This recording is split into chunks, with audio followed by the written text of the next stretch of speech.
Hello, my name is Dr. Shahid. I'm a general pediatrician and medical educator.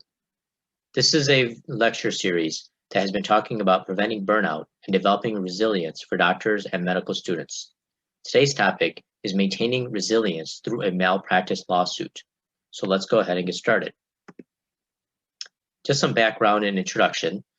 This is some information from the American Medical Association 2016 survey indicating how likely are physicians to be sued. So if you look at this table, overall, all physicians, about 34% have ever been sued once, and about 16.8% have been sued 2 times or more, and 2.3% have been sued in the last 12 months. So this gives you an idea of how likely different physicians in general are sued. This table goes over different specialties and how likely different specialties are to be sued. OB/GYN has the highest likelihood of being sued, along with general surgery and emergency medicine, and then others you can see as well then. So what happens when there is a malpractice lawsuit? In most cases, the claim is dropped or dismissed or withdrawn, or there's some sort of settlement that is reached out of court. So most cases do not go to trial. And in general, about 7% of all claims were decided by a trial verdict, meaning that 93% were settled before either dropped or dismissed or settled out of court. And of those 7% that go to trial, 88% of those were won by the defendant, meaning by the physician. So it's a very low likelihood of, first of all, a malpractice lawsuit going to trial. And then if it does go to trial, that there's a decision made against the physician. Most are made in favor of the decision of the physician. So again, this is just an overview, just so you have some background information about different malpractice lawsuits. So in general, most don't go to trial. The ones that are settled or there's some sort of payout based on the lawsuit, you can see how much money is usually paid out based on the different type of lawsuits and how much money and what proportion is paid out. This is a survey from Medscape, and they do a malpractice report, and this is from 2017.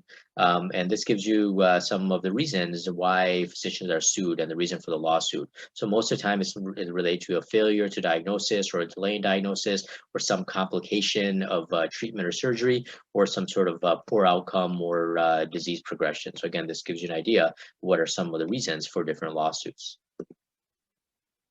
Again, this is from the Medscape report, and it's in line with the other tables that I had shown as far as what ultimately happens with the lawsuit. So most of them are settled before the trial, or they're dismissed, or there's a verdict if it goes to trial in favor of the physician. So only about 2% are settled at trial. And again, most of those go in favor of the physician, and only 2% are returned. Verdict is returned in favor of the plaintiff. So again, just some of those numbers as a background. And in the same Medscape report, so what would physicians have done differently after they've been named in a lawsuit or go through a lawsuit? Most of them, 38%, said that they really wouldn't do anything differently at all. If they were going to do something different, 22% of them said they would have charted better, had better documentation. Okay, so with that background, let's talk a little bit about my own malpractice lawsuit that I had to go through. So I saw a patient in 2014, and ultimately there was a lawsuit related to that. I received a subpoena in 2017 indicating that I was named in the lawsuit. In 2018, I gave my deposition, and then in 2020, it went to trial. So this was actually one of the few lawsuits that ended up going to trial, and the lawsuit I was involved in did go to trial. So I want to talk about how I maintain resilience to go through this type of lawsuit. Again, just some background as far as malpractice lawsuits. These litigations, they really can affect a physician. And according to this article, there's something called medical malpractice stress syndrome, MMSS. And it's based on the fact that when you're named in a lawsuit, it can really wound the soul, causing feelings of self-doubt, shame, and guilt and worthlessness. So this is part of medical malpractice stress syndrome. So physicians who are named in a lawsuit or have to go through a lawsuit have to deal with some of these feelings as part of this syndrome.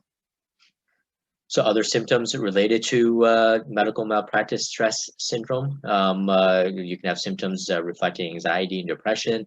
You can have restlessness and fatigue and distractibility, irritability, and extreme fear of another lawsuit and another event. And in many cases, these symptoms can become chronic that can affect your sleep and your work satisfaction and long-standing relationships. So clearly, going through a lawsuit, being named in a lawsuit, and having to go through it and going through to a trial can have a very devastating effect on a physician's well-being and overall mental health and physical health as well. So we definitely need to make sure that we are maintaining resilience if you're ever happen to be named in a lawsuit or have to go to trial, making sure that you have resilience strategies that can help you cope with it and get through that stressful situation. So this is a great quote. Resilience is accepting your new reality, even if it's less good than the one you had before. You can fight it, you can do nothing but scream, but about what you've lost, or you can accept that and try to put something together, something that is good. So again, I think this is a great quote, kind of summarizing resilience and the fact that you have to kind of accept what's happening and potentially a new reality associated with it. And instead of fighting and screaming, you have to learn to accept it and try to put together that is some good outcome out of it that you can benefit from. So I think it's a good strategy and a good summary of resilience. And I tried to use some of these ideas as I went through my own lawsuit, because I think going through the lawsuit and going to a trial was definitely the most stressful thing I've ever had to go through in my life. It's the most stressful thing that any physician would ever have to go through, and I had to rely on a lot of these type of resilience strategies to be able to get me through that very stressful situation. Okay, so what are some resilience strategies that can be used in stressful situations like lawsuits, and some of the things and strategies that I used in my particular circumstance as well? So a couple of strategies that can be very effective include flexibility and acceptance. So people who are resilient are flexible, right? They know when to accept that which cannot be changed. They positively reframe life's challenges, and they regulate their emotions. So this was something that I had to work through. I had to be flexible and accepting of the fact that this lawsuit was happening. I was named in a lawsuit. It was going to go to trial, and I knew that wasn't going to change. So I had to accept that, and I had to be flexible with that idea and regulate my emotions, because I know initially I was very upset. I was very angry. I was very frustrated. So there's a lot of strong emotions and feelings that were associated with the whole process. But being able to regulate them were very important. To kind of calm down and to not let the emotions get the best of me. So I had to use the strategy of flexibility and understanding my emotions and regulating my emotions as a very important resilience strategy. And another, I think, important part of this kind of flexibility or acceptance is, I knew I had done nothing wrong in the care of this patient. So I knew that. But I knew that there was going to be discussion about that, and I would have to defend my care. But I think that's such an important part of the whole process, is truly believing that you did nothing wrong, right? And because if you had done something wrong, then this probably, if you're named in a lawsuit, likely it's settled, likely it doesn't go to trial. But the fact that this was going all the way to trial meant that I didn't do anything wrong, and that there was just going to be an argument about it. But I went in knowing that I did absolutely nothing wrong in the care for my patient. So I believed in that, but I accepted the fact that there was going to be questions about it, and I was flexible in being able to answer those questions and defend the care that I provided to my patient. Again, relate to flexibility and resilience. You have to be flexible in the way that you think about challenges, and flexible in the way that you react emotionally to that stress, right? So you have to accept what cannot be changed, and you have to learn from failure. And you also have to use your emotions like grief and anger to fuel compassion and courage. And then you have to search for meaning and opportunity in adversity. So again, I accepted that, it's not going to change. The lawsuit is there. It's going to go to trial. I accepted that. And again, I used my emotions of grief and anger and disappointment and frustration to fuel other emotions like courage and strength to be able to get through this difficult and stressful situation. And searching for meaning and opportunity in this difficult and stressful time. So I knew that I was amongst a very small minority of physicians that would be part of a lawsuit that ended up going to trial. So I reframed it and found something positive and found some meaning in that, in the fact that since I would have gained that experience that very few physicians actually have, and I would have gained that experience firsthand by going through this trial, I knew I could then share my experience with others and help them if they were named in a lawsuit or if they had to go through a trial. So I knew that I was going to learn from the process. I was going to learn about myself. I was going to learn about the whole process, and then I was going to be able to teach and mentor others and share my experience with others to help them. If they were ever having to go through a similar situation, I could help them and share with them my own experience. That gave me meaning then.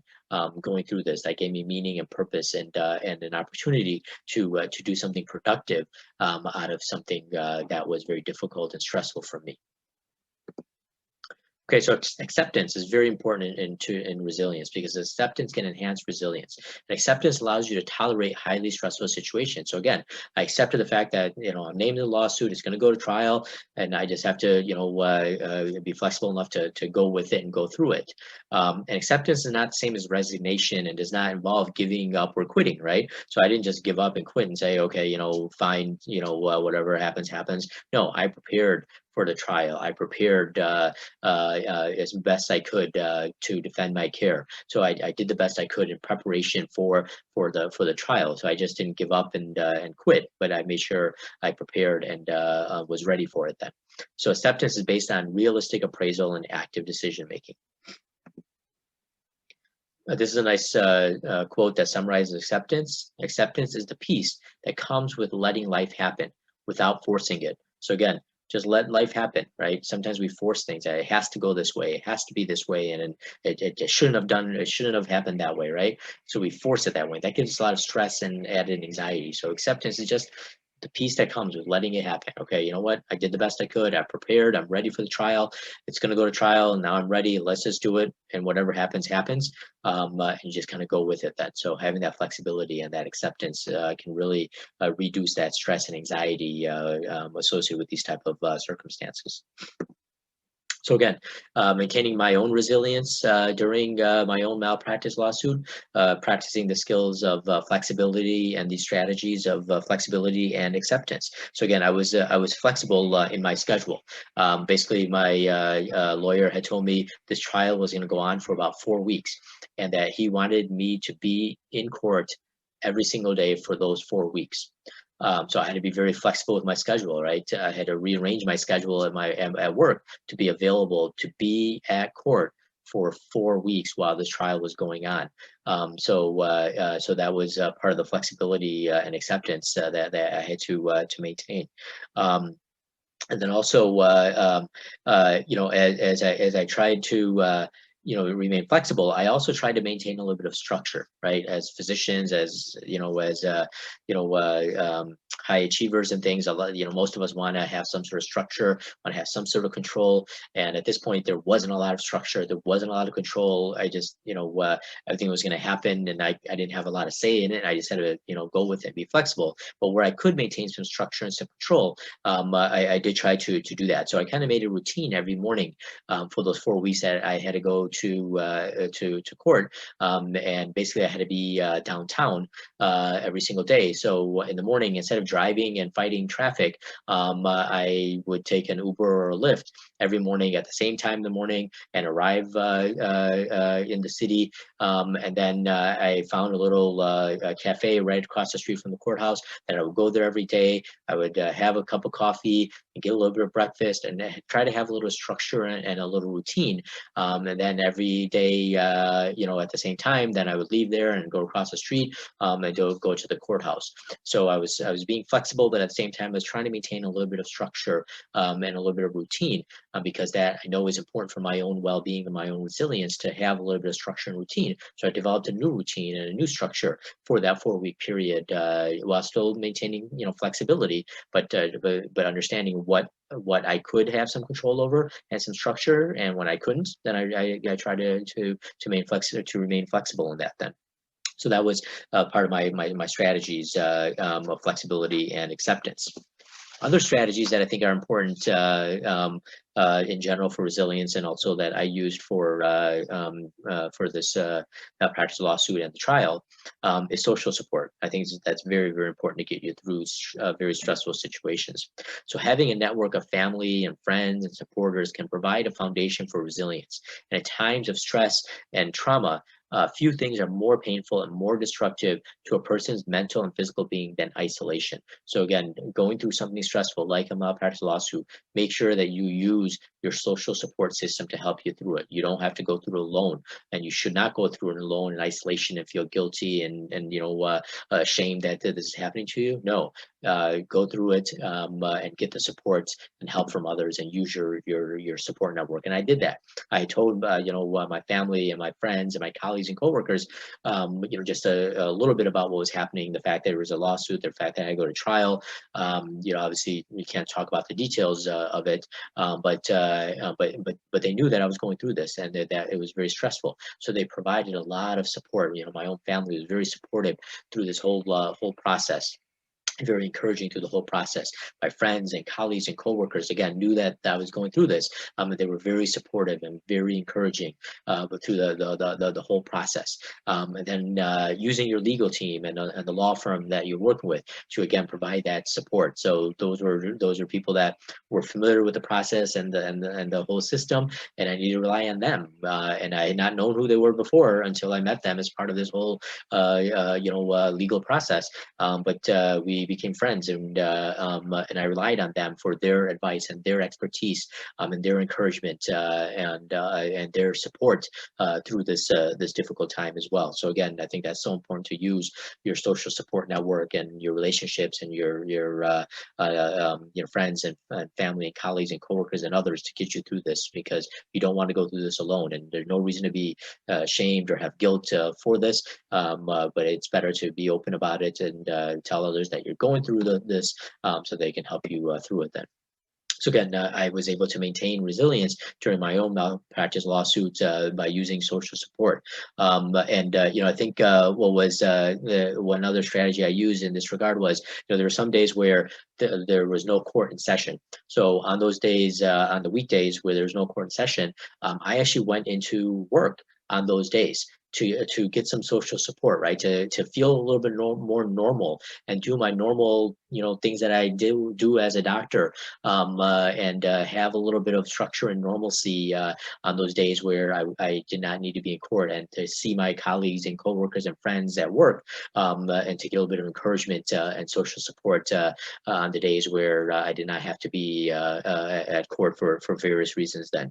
And another way I use social support, there was another physician that was also named in the malpractice lawsuit, and me and her would meet every morning at the cafe before going over to the courthouse.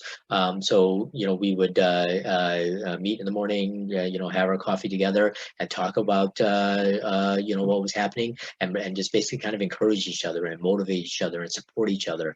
And we did that every single day, and then we would walk over to the courthouse together to start that new day as part of the trial. So that was another source of social support that we provided each other as we went through the process together.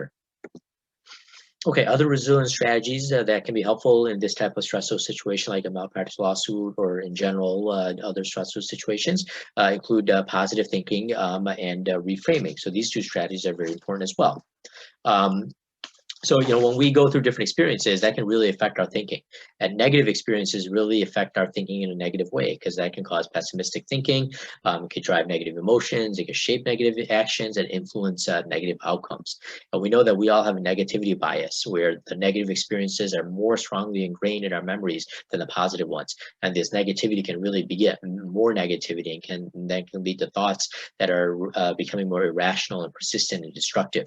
We also know that it takes at least 5 positive actions to overcome 1 negative action. So we need to try to break this cycle of negative thinking and negative bias, and try to think more positively and reframe the negative into something more positive, so that it can maintain our resilience. So again, reframing the negative by focusing on the positive and reframing these thoughts can give us the power to reverse a negative cycle toward a negative outcome, and help create more positive outcomes.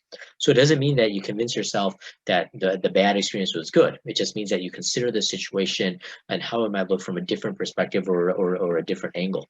So you reframe the negative by maybe again searching for the opportunity, a positive opportunity in the midst of adversity, and you extract some positive meaning in tragedy, and you learn and grow from that experience. And again, that was one of the things that helped me reframe what I was going through with this malpractice lawsuit in the trial, was the fact that, okay, once I got through it, I knew that that I would have an experience that very few physicians have had to go through, by going through an actual trial as part of a malpractice lawsuit.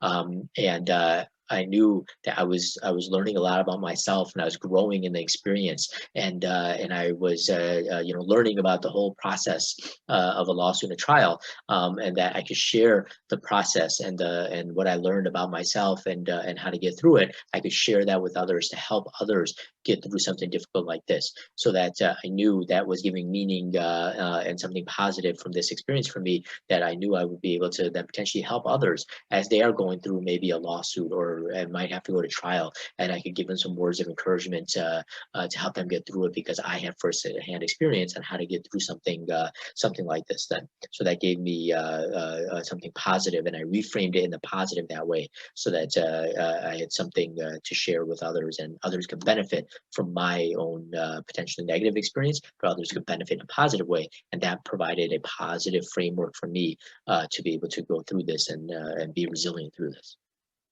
So again, that positive thinking and the reframing, always maintaining hope and being optimistic, right? I always maintained hope and tried to maintain optimism through the whole process, right? Hope that things were going to, come out in a positive way, and end in a way that would be somehow positive, and maintain optimism through all that. So I was maintained that. And again, I learned a lot about myself. I learned about the strength that I have, the resilience that I have, the courage that I have to be able to get through something like this, which I thought I would never have to go through, or and thought that I could never get through it, but I was able to get through it, and learn about my own strength and character and courage to be able to get through this. Then, so I think that was some of the positives that I was able to take away from this whole process. Then. Okay, another couple strategies that can be very helpful and that I use during this malpractice lawsuit and trial are the strategies of gratitude and appreciation. So this quote reminds us that finding gratitude and appreciation is key to resilience. And people who take the time to list things they are grateful for are happier and healthier. So these resilience strategies of gratitude and appreciation are so important, because they really help you remember, acknowledge the blessings that we have taken for granted. And really help you remember, acknowledge, and appreciate the people that you may have taken for granted. So again, going through my own trial, I use these strategies of gratitude and appreciation.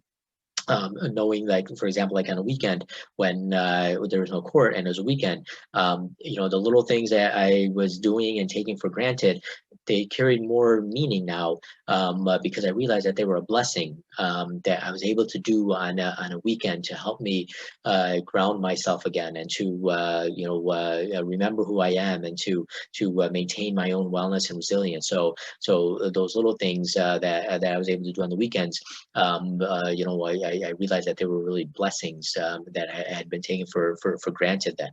And the people I was so appreciative of, right? My own family supporting me through this difficult time, my friends and coworkers and colleagues, again, encouraging me through this difficult time, the lawyers and the legal team that I was working with, people that were, again, helping me get through this. So I really appreciated all that they were all doing for me to help me get through this stressful time as part of this malpractice lawsuit.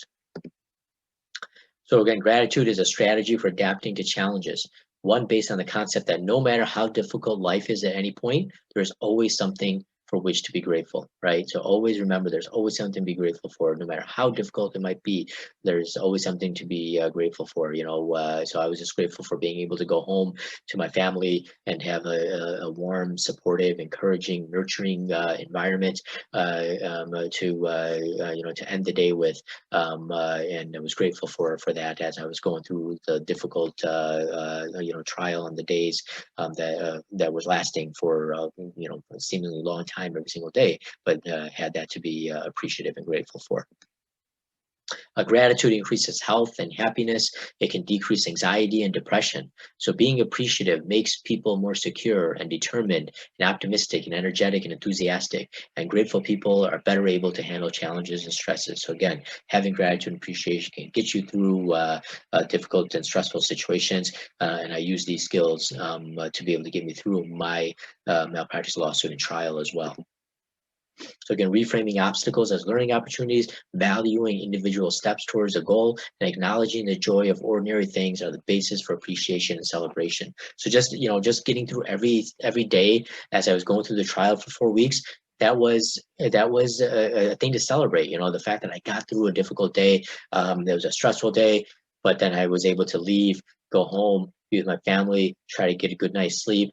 That was a source of joy, and I was able to celebrate the fact that I was one day closer for this ordeal to coming to an end, right? That every single day I was appreciative that I got through the day, and now I could relax, from that day and get ready for the next day, but also recognize that and appreciate the fact that it's one day closer to coming to an end, right? Being optimistic and knowing that that everything, all bad things come to an end. That's going to come to an end, and I was one day closer to everything coming to an end and being able to move on from it and getting back to my normal work and my normal life. So I was appreciative for that as well then. So again, using this gratitude and appreciation to help me through this lawsuit, I think was very, very important then. Okay, another couple of resilience strategies that can be very helpful and that I used during the stressful situation of the malpractice lawsuit is altruism, which can then lead to service. And then as you serve others, you become more altruistic and generous and kind to others. So these are really important resilience strategies as well then. So we know that altruism can enhance resilience and positive mental health and well-being. And being selfless and concerned for the welfare of others and giving to others is very, very beneficial, especially when you're doing it with no expectation of benefit to yourself.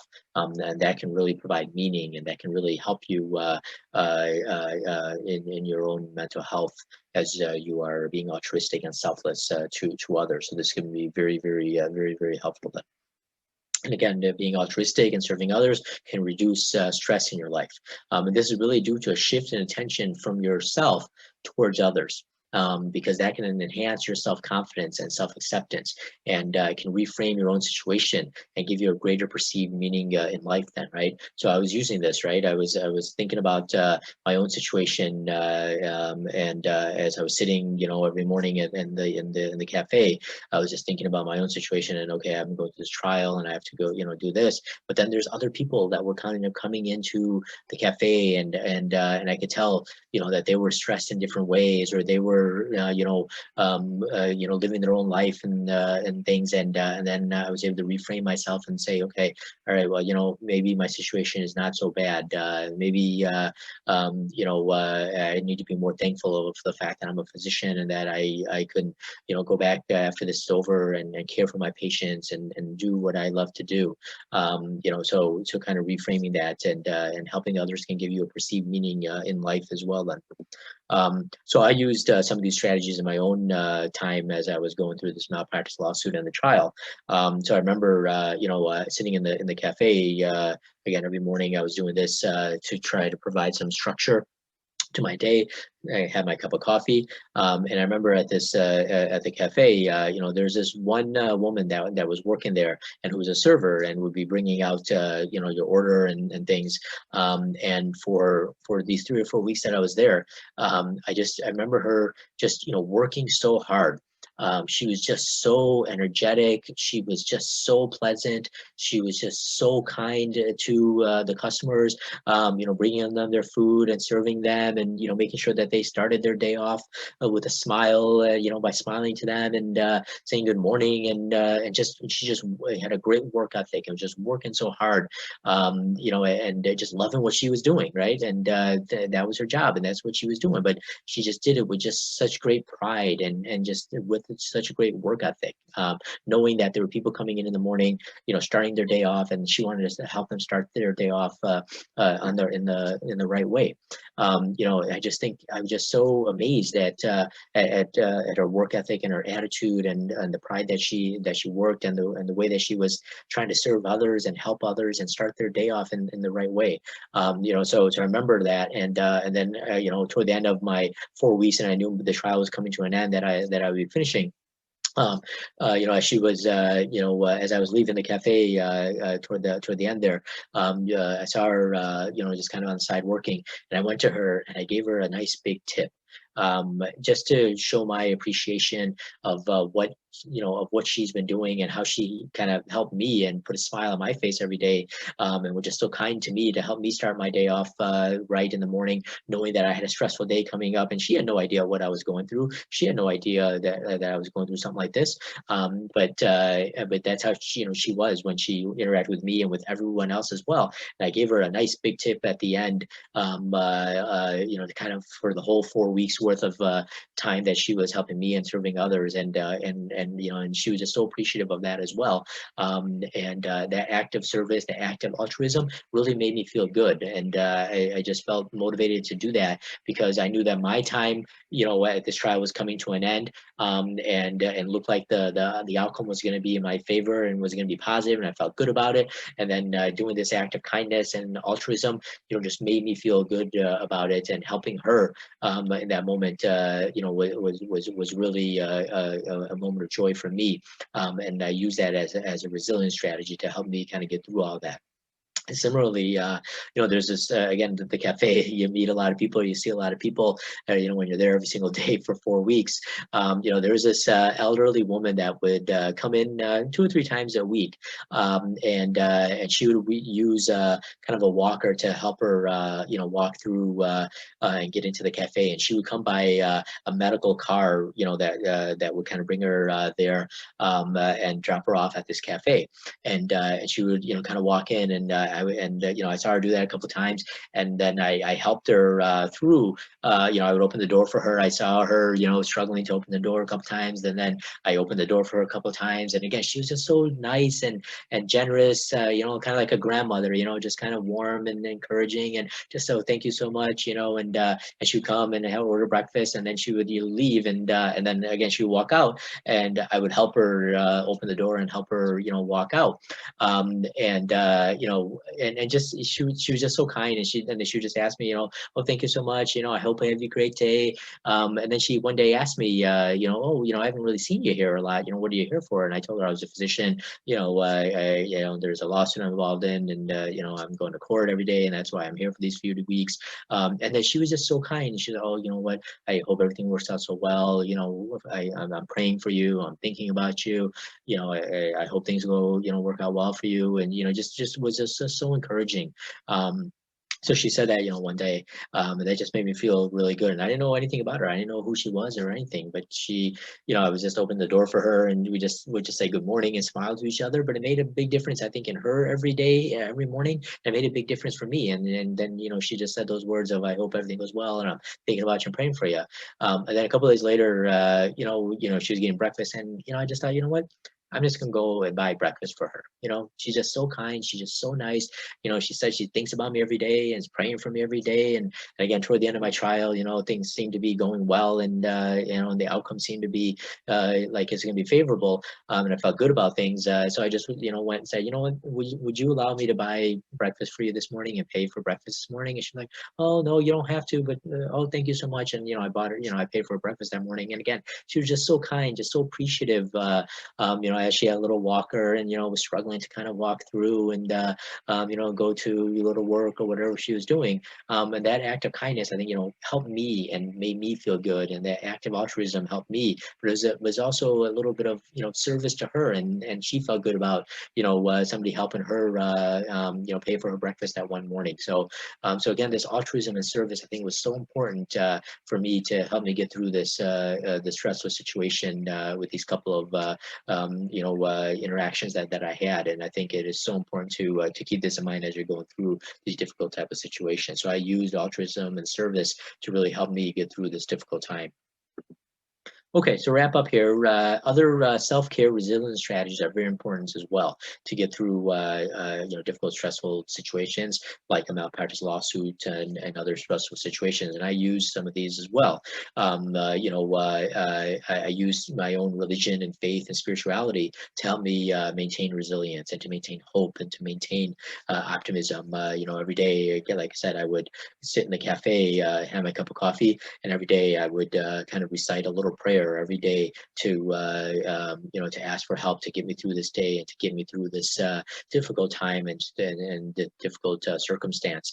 So I used my own faith and spirituality and prayer to help me through that difficult time as well. So I think it's important for anyone going through a difficult time to make sure they use all these resilience strategies and these self-care strategies to help them through that time. So it could be your faith or religion and spirituality, or it could be something else, right? It could be mindfulness and meditation and yoga or whatever it might be.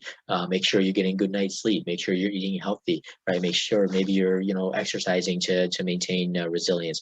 Whatever it might be, make sure you find something to help you as part of your own self-care to get through difficult situations like a malpractice lawsuit, because I used many of these strategies to help me through this as well, and I think they are very effective to get you through difficult and stressful situations. So make sure you use these as well then. So again, these were some of the strategies that we highlighted in this session, and then some strategies that I used to get through my own malpractice lawsuit and trial.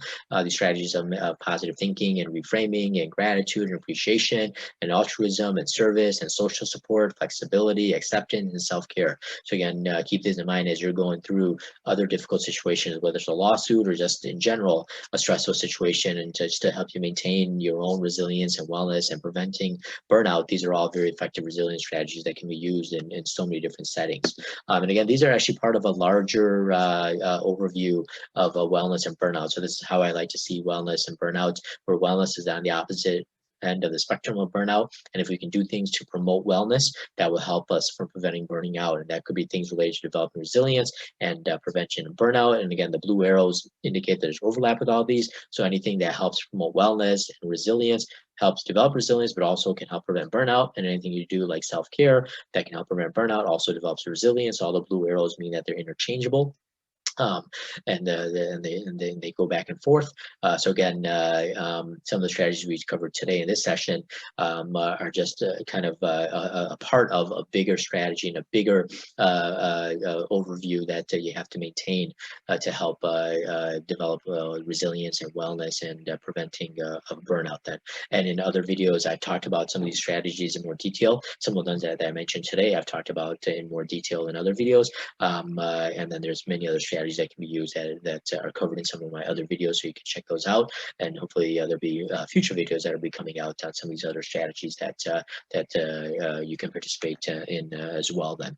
So with that, I want to thank you for your time, and hopefully you found this to be beneficial and helpful in how to maintain resilience if you're going through a malpractice lawsuit, or just maintaining resilience and wellness through any stressful situation and life in general in an effort to prevent burnout. And hope to see you at future sessions and other sessions that have been made. Hopefully you'll find those helpful as well.